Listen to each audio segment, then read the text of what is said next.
when it is logical individual flow of energy, then logical individual flow will go through rationality. ঠাকুর শ্রীরামকৃষ্ণ অনেক সময় বলতেন যে বিচার করো, বিচার করো মানে হচ্ছে র্যাশনাল থিঙ্কিংয়ের কথা বলতেন। সায়েন্স প্রমাণ করেছে যে যদি বিচার করা হয়, আমরা যদি কোনো বিষয়ের বিচার করি যে এটা করব কি করব না, এটা করা কতটা উচিত বা কতটা উচিত নয়, এই বিচার যদি আমরা করতে পারি, কেন করব, এটা ভালো কাজ না খারাপ কাজ, এটার থেকে আমি উপকৃত হব, আমার ফ্যামিলি উপকৃত হবে, আমার সমাজ উপকৃত হবে, আমার দেশ উপকৃত হবে, অথবা এটার থেকে আমার অমঙ্গল হবে। অ্যাকচুয়ালি পাপ পুণ্য, আমি পরে আসবো, পাপ পুণ্যর কনসেপ্ট আর কিছুই নয়। যে কাজ আমার জন্য ক্ষতিকারক, আমার ফ্যামিলির জন্য ক্ষতিকারক, অমঙ্গলকর, আমার দেশের জন্য ক্ষতিকারক, সমাজের জন্য ক্ষতিকারক, সেটাই হচ্ছে পাপ। আর যে কাজ আমার জন্য, আমার সংসারের জন্য, আমার সমাজের জন্য, আমার দেশের জন্য মঙ্গলকর, তাই হচ্ছে পুণ্য। পাপ পুণ্যর আর কোনো ডেফিনেশন নেই। সেই জন্য আমাদেরকে এটা বুঝতে হবে, এবং এটাই বিচারবোধ। এই যে পাপ পুণ্যর যে বিচার বলছি, এই র্যাশনালিটি, এই থিঙ্কিং, এটাই হচ্ছে র্যাশনাল থিঙ্কিং। সেই জন্য র্যাশনাল থিঙ্কিং আপার ব্রেন ফাংশান, এবং যদি এটা আমাদের মধ্যে থাকে তাহলে every action in our life will be judged with rationality. আমাদের প্রত্যেকটা কাজকর্ম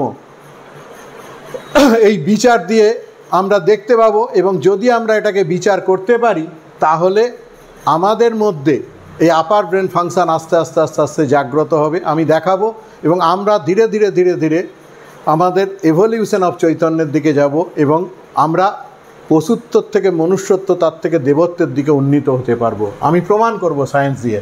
and will move from animality to humanity or divinity, and this can only be done by regular practice and detachment, অভ্যাস এবং বৈরাগ্য, অ্যাজ পার স্বামী বিবেকানন্দ।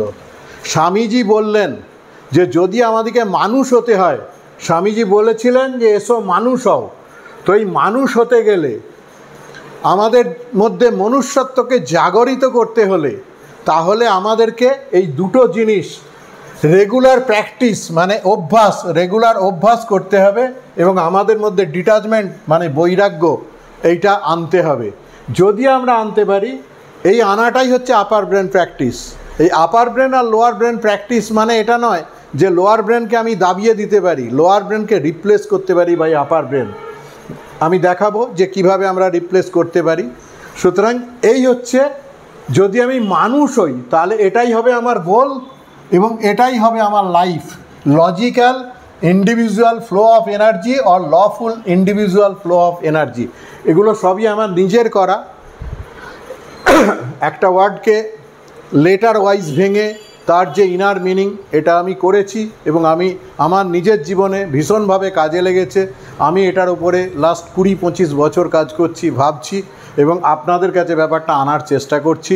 আপনারাও ভেবে দেখুন যে এটা কতটা র্যাশনাল, কতটা যুক্তিযুক্ত। So normally most human being does not understand them, normally most of the human being does not understand them as human being. Normal ক্ষেত্রে আমরা আমাদেরকে মানুষ মনে করি, কিন্তু আমরা যে মনুষ্য, দ্যাট ইজ শুধু হিউম্যান পার্টটা আমরা নিজেদেরকে অনেক সময় ইয়ে করি যে we are human, but it is not, we are actually human being. So they understand up to human or humus or mass. যদি আমরা হিউম্যান পর্যন্ত ভাবি তাহলে হচ্ছে হিউম্যান মানে হচ্ছে এই যে এক্সটার্নাল আমার বডিটা, এটাকেই আমি হিউম্যান বলে ভাবতে পারি। আমরা অনেক সময় যদি বলা হয় আমি কে, আমি ভাবি এই দেহটাই আমি, কিন্তু এই দেহটা আমি নই। এই দেহটা যদি একটা মন্দির হয় তাহলে এই মন্দিরের মধ্যে ঈশ্বর হচ্ছি আমি। এই দেহটা আমার জাস্ট স্ট্রাকচার, যার মধ্যে চৈতন্য শক্তি কাজ করছে। যদি এটাকে একটা গাড়ি বলে ভাবি তাহলে এই গাড়িটার ড্রাইভার হচ্ছি আমি, গাড়িটা আমি নই। কিন্তু আমরা মোস্ট অফ দ্য টাইম ভুল করি, আমরা নিজেদেরকে শুধু হিউম্যান ভাবি, হিউম্যান বা মাস, অথবা হিউমাস বা মাস এই ভাবি। অ্যান্ড আমরা ইউজুয়ালি যারা ভাবি যে আমরা হিউম্যান বা হিউমাস বা মাস, তারা এই লোয়ার ব্রেনকে শুধু কাজে লাগায়, লোয়ার ব্রেন, আপার ব্রেন না। লোয়ার ব্রেন মানে হচ্ছে নিচের যে আমাদের ব্রেনের দুটো পার্ট বলেছিলাম, এই আপার ব্রেন আর লোয়ার ব্রেন। তো এই লোয়ার ব্রেন হচ্ছে নিচেতে, আর আপার ব্রেন আমাদের যে ফ্রন্টাল লোব বা এই যে পোর্শনটা, এটাকে আপার ব্রেন বলা হয়। সেজন্য আপার ব্রেন আর লোয়ার ব্রেন। তো লোয়ার ব্রেনের কাজ হচ্ছে 6 ভাইসেস। আমি বলেছিলাম 6 ভাইসেস হচ্ছে লোয়ার ব্রেন ফাংশন, মানে হচ্ছে কাম, ক্রোধ, লোভ, মোহ, মদ, মাৎসর্য। এগুলো হচ্ছে পশুবৃত্তি এবং এগুলো অটোমেটিক হয়, এর জন্য প্র্যাকটিস করতে হয় না। কিন্তু আপার ব্রেন ফাংশন আমাদের মধ্যেই আছে। আমি যদি বলি আমি মানুষ, তাহলে আমি স্বীকার করে নিলাম যে আমার ব্রেনে দুটো পার্ট আছে, আপার ব্রেন আর লোয়ার ব্রেন। তাহলে আমার আপার ব্রেন ফাংশনটাই হচ্ছে আমার মানুষের আসল ব্রেন, সেটাতে আমি যাব। সুতরাং লোয়ার ব্রেন যদি হয় তাহলে লোয়ার ব্রেন ফাংশন হচ্ছে 6 ভাইসেস, 6টা রিপু হচ্ছে আমাদের, এবং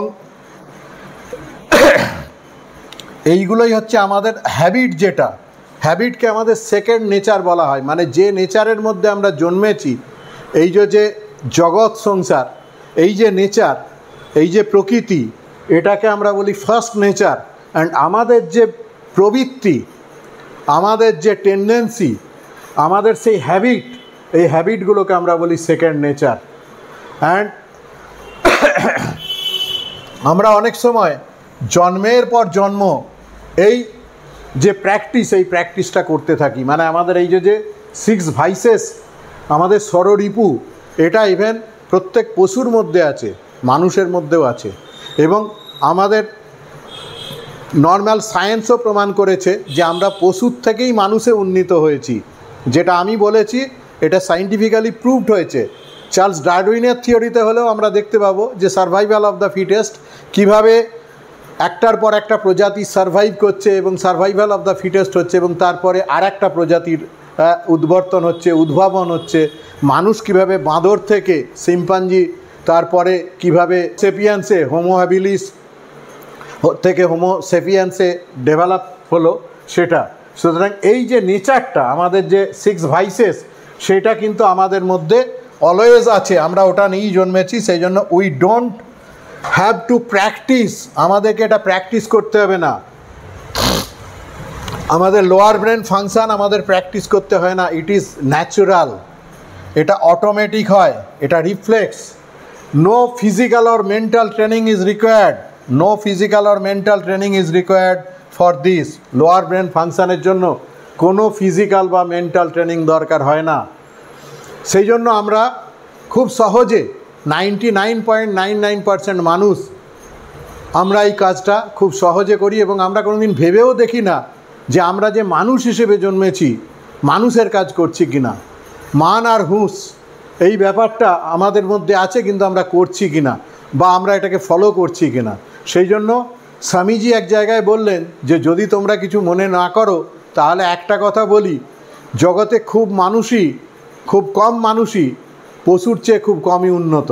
মানে খুব কম লিমিটেড মানুষ আছে যারা পশু স্তরকে ওভারকাম করতে পেরেছে বা তার ওপরে যেতে পেরেছে। সেই জন্য স্বামীজি এই কথাটা বলেছিলেন। এবং we don't have to practise any good thing to satisfy our lower brain function as it is natural. No physical or mental training is required for this, and this we see in our daily life in the society. আমাদের daily life in the সোসাইটিতে আমরা এটা সবসময় দেখতে থাকি যে মানুষ actually এইভাবেই চলছে, এবং তারা এর জন্য নতুন করে কিছু ভাবা বা নতুন করে কিছু করার কথা ভাবছে না। যদি আমরা আমাদের যে প্রকৃত স্বরূপ বা প্রকৃত যে চেতনা বা চৈতন্য, তাকে যদি আমরা কাজে লাগাতে পারি, তাহলে আমাদেরকে আপার ব্রেনকে কাজে লাগাতে হবে। আপার ব্রেন ফাংশন আমি অলরেডি ডিসকাস করেছি, আবার করব। এবং সেই জন্যই স্বামীজি আমাদেরকে বললেন যে এসো মানুষ হও। মানুষ হও মানে হচ্ছে তোমরা তোমাদের যে আপার ব্রেন ফাংশন সেটাকে কাজে লাগাও, তাহলেই তোমরা মানুষ হবে। এবং ঠাকুর শ্রীরামকৃষ্ণ বললেন তোমাদের চৈতন্য হোক। And I think that was the highest blessing. মানব জাতির জন্য এত বড় আশীর্বাদ এই জগতে আর কেউ করে যাননি, কারণ চৈতন্যের এভলিউশন হচ্ছে আলটিমেট অ্যাচিভমেন্ট। এবং সেই জায়গাটা পর্যন্ত আমাদেরকে পৌঁছাতে হবে, আমাদেরকে বুঝতে হবে। যদি আমরা এটা বুঝতে পারি তাহলে আমরা আস্তে আস্তে করে ওই জায়গায় আগাতে পারবো, আমরা মানুষ হতে পারবো। আমরা যেন প্রত্যেকে মানুষ হতে পারি, এই প্রার্থনা আমরা সবসময় করব।